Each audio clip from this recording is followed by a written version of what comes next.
पुढची बातमी. एकनाथ खडसेंच्या घरी झालेल्या चोरीला आता नवं वळण लागलंय. आता सीडी लावतो असं म्हणणाऱ्या आणि राजकीय वर्तुळात खळबळ उडवून देणाऱ्या खडसेंच्या घरातल्या सीडीवरच चोरट्यांनी हात मारलाय.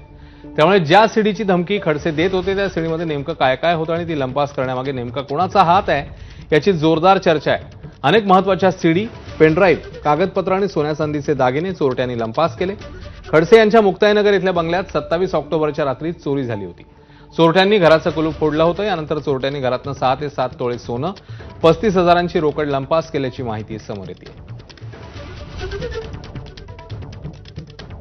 निम्म्या शिड्या आहेत आणि निम्म्या शिड्या गायब आहेत ह्याच्या माध्यमातून. तर ह्या ज्या निम्म्या शिडी होत्या ह्या एका कोनाड्यामध्ये ठेवलेल्या होत्या, कोपऱ्यामध्ये सुरक्षित. त्या जेवढ्या शिडी आहेत तेवढ्या त्या ठिकाणी राहिलेल्या दिसत आहे.